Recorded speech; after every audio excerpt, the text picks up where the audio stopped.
Selamat sore semuanya, perkenalkan nama saya Mila Karmila Mendrova, NIM 1840576, Prodi Akuntansi semester 6, kelas sore. Saya merupakan salah satu mahasiswi STIS Sultan Agung Pematang Siantar. Kali ini saya akan membahas mengenai contoh kasus pelanggaran etika auditing.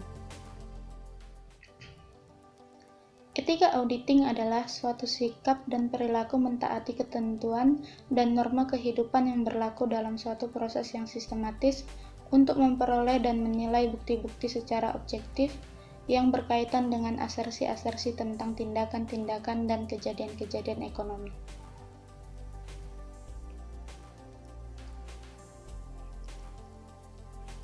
Kasus Kimia Farma merupakan tindak pidana. Ketua Badan Pengawas Pasar Modal Heru Widayatmo menyatakan manajemen lama PT Kimia Farma Tbk dipastikan bertanggung jawab atas kasus penggelembungan atau markup laporan keuangan PT Kimia Farma Tbk tahun 2001. Kasus kesalahan pencatatan laporan keuangan PT Kimia Farma Tbk tahun 2001 dapat dikategorikan sebagai tindak pidana. Soalnya ini merupakan rekayasa keuangan dan menyesatkan publik.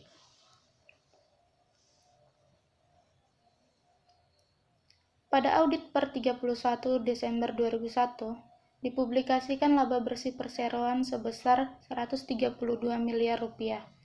Belakangan, Kementerian BUMN selaku pemegang saham mayoritas mencium adanya ketidakberesan ini dan meminta akuntan publik yang sama menyajikan kembali atau restate laporan keuangan 2001. Ternyata laba bersih tahun lalu besarnya hanya 99 miliar rupiah dan koreksi ini telah disepakati lewat rapat umum pemegang saham luar biasa Kimia Farma.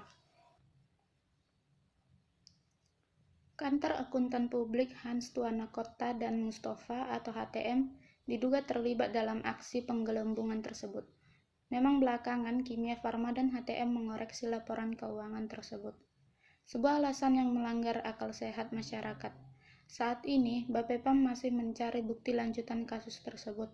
Sayangnya, Bapepam seperti lembaga yang tak bergigi. Kasus pelanggaran di pasar modal Indonesia masih tak jelas sanksi hukumnya. Bapepam bekerja sama dengan Direktorat Akuntansi dan Jasa Penilai di Direktorat Lembaga Keuangan Departemen Keuangan yang memiliki kewenangan mengawasi para akuntannya. Karena itulah Bapepam harus berhati-hati dalam menyelidiki dan memutuskan perkara ini. Tidak boleh dikasih target. Bukti-bukti yang dikumpulkan harus kuat dan di pengadilannya.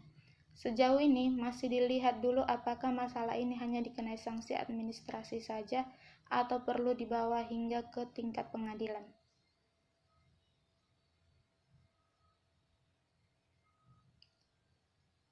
Sekian dari saya contoh tentang pelanggaran etika auditing.